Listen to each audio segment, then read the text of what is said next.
नमस्कार. BMS second year रसशास्त्र एवं भेषज कल्पना याच्या पेपर 1मधील आज आपण असे काही इम्पॉर्टंट क्वेश्चन्स पाहणार आहोत जे तुम्ही स्टडी करताना स्किप नाही केले पाहिजे किंवा त्याच्याकडे दुर्लक्ष नाही केलं पाहिजे. आज जे मी तुम्हाला या व्हिडिओमध्ये टॉपिक सांगणार आहे किंवा क्वेश्चन्स सांगणार आहे ते तुम्ही केलेच पाहिजे. पण कोणी अशा उद्देशाने हा व्हिडिओ बघू नका की जे मी आज तुम्हाला सांगणार आहे तेच एक पेपर आहे किंवा तसाच पेपर येणार आहे किंवा हाच सेम असा पेपर येणार आहे. तर असं कोणी समजू नका.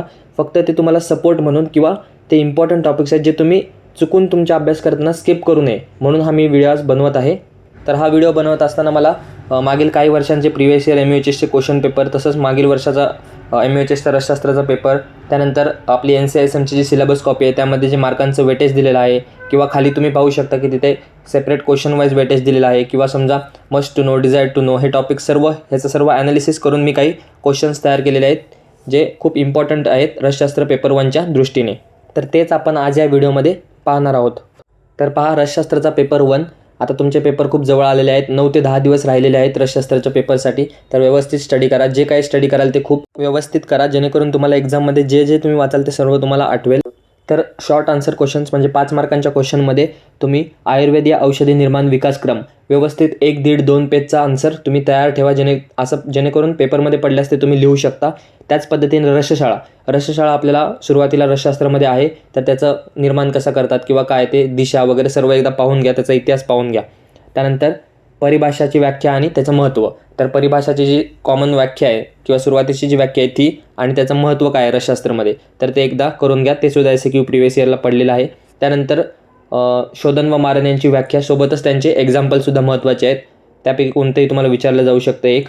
त्यानंतर जारण व मूर्छना ह्याचासुद्धा तुम्हाला कधी फरकसुद्धा विचारतात किंवा सेपरेट जारण व्याख्या लिहून त्याचे उदाहरणं विचारू शकतात किंवा मूर्छनाची व्याख्या विचारू शकतात. तर शोधन, मारण, जारण, मूर्छना ह्यांच्या व्याख्या श्लोक पाठ होत असतील तर श्लोक पाठ करा, ते खूप इम्पॉर्टंट आहे. त्यानंतरचा आपला क्वेश्चन असू शकतो आधारभूत सिद्धांत. आता आधारभूत सिद्धांत तर रसशास्त्रामध्ये तुम्ही 5-6 आधारभूत सिद्धांत तुमचे माहितीच पाहिजे तुम्हाला की जरी प्रश्न पडला तर ते तुम्हाला लिहिता आले पाहिजे. तर आधारभूत सिद्धांतामध्ये अजून एक प्रश्न असा विचारला गेलेला आहे मागील वर्षामध्ये की द्रव्य संग्रह विधी. तर ते सुद्धा एकदा विचारलं जाऊ शकतं. त्याचासुद्धा आन्सर एकदा तयार करा. तर व्हिडिओ कुठेही स्किप करू नका. पूर्ण व्हिडिओ संपूर्ण ऐका व पहा. कारण नुसतं जर तुम्ही व्हिडिओ पॉज केला, स्क्रीनशॉट काढला व नंतर हे तुम्ही वाचू म्हणला तर तुम्हाला जमणार नाही. मी जे सांगत आहे ते सुद्धा तुमच्यासाठी इम्पॉर्टंट आहे. तर व्हिडिओ पूर्ण पहा, स्किप करू नका. नेक्स्ट तुम्ही यंत्र एकदा व्यवस्थित पहा. सर्व यंत्रांची नावं तुम्हाला माहिती पाहिजे जेणेकरून पेपरात जर काय यंत्र आला तर तुम्हाला असं नाही वाटायला पाहिजे की हा तर यंत्र मी वाचलाच नाही. त्यामुळे एकदा यंत्राची नावं सगळी एका कागदावर लिहून काढा. सोबत त्यात तुम्ही काय करू शकता की प्रत्येक यंत्राची छोटी डायग्राम काढा जेणेकरून तुम्हाला ती मेमोराईज होईल पेपरमध्ये की हे असं होतं, हे असं होतं. तर त्याची डायग्राम काढा व त्यासोबतच त्याचं एक 2-3 शब्दात किंवा 2-3 वाक्यामध्ये त्याचं बेसिक्स तुम्ही लक्षात ठेवा. प्रत्येक यंत्र तुमच्या डोळ्याखालून जाऊ द्या जेणेकरून पेपरमध्ये तुम्ही ते लिहू शकता.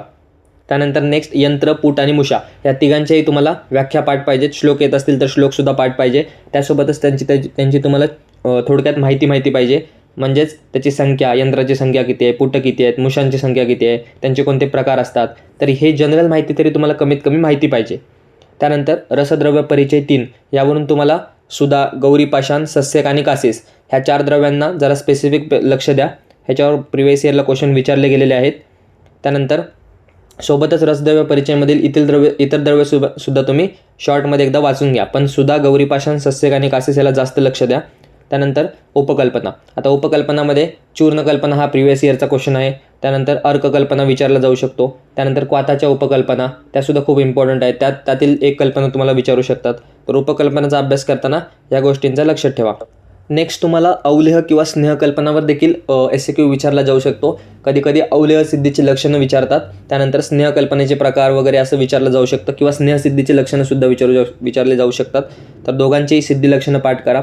सोबतच अवलेह किंवा स्नेहकल्पनामध्ये जे NCISMचे सिलेबस कॉपीमध्ये एक्झाम्पल दिलेले आहेत तर त्यामध्ये सुद्धा एखादा एक्झाम्पल विचारला जाऊ शकतो. त्याचा तुम्हाला घटक, द्रव्य, मात्रा, अनुपात लिहायला सांगू शकतात.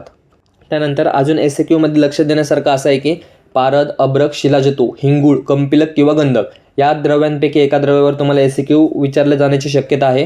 तर ते व्यवस्थित स्टडी करा. त्यानंतर रससिंदूर.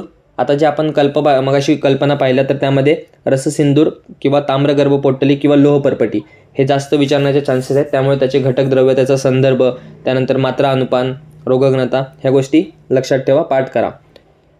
सोबतच जे मी सांगत आहे तर तुम्ही असं समजू नका, दरवेळेस मी व्हिडिओमध्ये तुम्हाला सांगत आहे, तुम्ही असं समजू नका की हेच प्रश्न येणार आहेत. तर हे इम्पॉर्टंट क्वेश्चन आहेत, जेणेकरून ह्याचा अर्थ असा होतो की तुम्ही ह्याचा काळजीपूर्वक व जास्त अभ्यास केला पाहिजे. त्यानंतर तुम्हाला ड्रग अँड कॉस्मेटिक ॲक्ट किंवा FSSAI आणि FDA, तर ह्याचे फुल फॉर्म वगैरे आणि ड्रग अँड कॉस्मेटिक ॲक्ट एकदा नीट वाचून घ्या, त्यावर सुद्धा SAQ विचारला जातो. आणि शेवटी धातूंचं जे शोधनमारण आहे ते व्यवस्थित पाठ करा. आता जे असे धातू, रत्नवर्ग, क्षुधावर्ग जे वर्ग आहेत ते आता तुम्हाला 8-10 दिवसामध्ये प्रत्येक तर डिटेलमध्ये करणं शक्य नाही, कारण तुम्हाला इतर विषयाचा, इतर पेपरचा सुद्धा अभ्यास करायचा आहे. तर आता काय करत जावा की जे वर्ग म्हणजे असे ग्रुपमध्ये जे आहेत ते तुम्ही एका टेबल फॉर्मॅटमध्ये लक्षात ठेवण्याचा प्रयत्न करा व तसा स्टडी करा. तुम्हाला जर टेबल चार्ट फॉर्मॅटमध्ये नोट्स पाहिजे असतील तर आपल्या टेलिग्राम चॅनलवर अपलोडेड आहेत, ते एकदा जाऊन पहा. जर नसतील तर तुम्ही कमेंट करू शकता, ते आपण अपलोड नक्कीच अवेलेबल करून देऊ. तर आतापर्यंत आपण जे पाहिले ते सर्व होते शॉर्ट आन्सर क्वेश्चन्स. तर मी तुम्हाला 14 ते 15 शॉर्ट आन्सर क्वेश्चन दिलेले आहेत. त्याचा जर तुम्ही व्यवस्थित डिटेलमध्ये अभ्यास केला, सोबतच तुम्ही इतर गोष्टींचा देखील अभ्यास करा, त्यांना स्किप करू नका, पण ह्याला जास्त लक्ष द्यावं, काळजीपूर्वक करा. हे जर तुम्ही केलं तर तुम्हाला नक्कीच ह्याचा रसशास्त्राच्या पेपरमध्ये कुठे ना कुठे फायदा होईल. नेक्स्ट आपण लॉंग आन्सर क्वेश्चन्स पाहणार आहोत, 10 मार्कांचे क्वेश्चन. त्यामध्ये सुरुवातीला सगळ्यात मेन आणि इम्पॉर्टंट पंचविध कशा आहे कल्पना, ते तुम्ही अजिबात तुमच्या स्टडीमध्ये स्किप करू नका. ते व्यवस्थित स्टडी करा. तुम्हाला 5ही कल्पनांची नावं माहिती पाहिजे, त्यांचे जर श्लोक पाठ असतील तर खूप वेल अँड गुड, नाहीतर तुम्ही त्याचं मराठीमध्ये डिस्क्रिप्शन लक्षात ठेवा. त्यानंतर हिम आणि क्वात जी कल्पना आहे ती जरा डिटेलमध्ये नीट स्टडी करा. क्वाताच्या उपकल्पना तुम्हाला विचारल्या जाऊ शकतात पेपरमध्ये, कारण ते खूप वास्ट आहे आणि त्याला जास्त वेटेजसुद्धा आहे, त्यामुळे ते व्यवस्थित करा. हिमकल्पना व्यवस्थित करा. त्यानंतर नेक्स्ट आहे संधान कल्पना. संधान कल्पनामध्ये आसवारिष्टाचं वर्णन आलेलं आहे, ते सुद्धा व्यवस्थित स्टडी करा, ते तुम्हाला LAQला विचारलं जाऊ शकतं. नेक्स्ट स्नेहकल्पना व्यवस्थित करा, ती तुम्हाला LAQला विचारली जाऊ शकते. त्यानंतर धातू. आता धातूचे आपल्या टेलिग्राम चॅनलवर जे रसशास्त्राचे नोट्स अपलोडेड आहेत, त्यामध्ये तुम्हाला सगळ्या गोष्टींचे चार्ट फॉर्मॅटमध्ये सगळे नोट्स भेटतील. तर ते आता स्टडी करा, कारण 8 ते 10 दिवस राहिलेले आहेत, त्यामुळे चार्ट फॉर्मॅटमध्ये स्टडी करा. धातूमध्ये तुम्हाला कोणता एक धातू विचारला जाऊ शकतो, किंवा मग तुम्हाला पारद किंवा अभ्रकसुद्धा विचारला जाऊ शकतो. त्यानंतर गंधक, गैरिक किंवा कंपिलक हे सुद्धा व्यवस्थित स्टडी करा, तर तुम्हाला एक LAQ यावर विचारला जातो. त्यानंतर लेप आणि लेप किंवा क्षार कल्पना. तर तुमचा जो चौथा LAQ आहे तर त्याला 2मध्ये डिवाईड केलेला आहे. एकतर कल्पना निर्माण 3वर येऊ शकतो किंवा चतुर्विध रसायनवर येऊ शकतो. तर लास्ट इयरला तो चतुर्विध रसायनवर आला होता, पण यावर्षी तुम्हाला चतुर्विध रसायन किंवा कल्पना निर्माण 3वर सुद्धा विचारला जाऊ शकतो. तर कल्पना निर्माण 3मध्ये लेप आणि क्षार कल्पना हे 2च टॉपिक तुम्ही व्यवस्थित स्टडी करा. बाकीचे जर तुम्ही गुडपाक, शर्करा ते जर नाही केले तरी चालेल, पण लेप आणि क्षार कल्पना डिटेलमध्ये नीट स्टडी करा, LAQ येऊ शकतो. व शेवटचं आहे म्हणजे ते म्हणजे चतुर्विध रसायन. तुम्हाला चतुर्विध रसायन माहिती पाहिजे, त्याची व्याख्या माहिती पाहिजे, ते 4 कोणते आहेत ते माहिती पाहिजे, त्याचे प्रकार, आणि सोबतच खरलिया किंवा कुपीपक्व रसायन हे तुम्ही व्यवस्थित स्टडी करा. पोट्टली आणि पर्पटिकल रसायन तर सोपे आहेत, ते एकदा वाचून घ्या, परंतु खरलिया आणि कुपीपक्व रसायन डिटेलमध्ये नीट स्टडी करा, तुम्हाला LAQ विचारला जाऊ शकतो. तर हे होतं रसशास्त्राच्या पेपर 1 संबंधित इम्पॉर्टंट क्वेश्चन्स, किंवा तुम्ही म्हणू शकता एक्सपेक्टेड क्वेश्चन्स.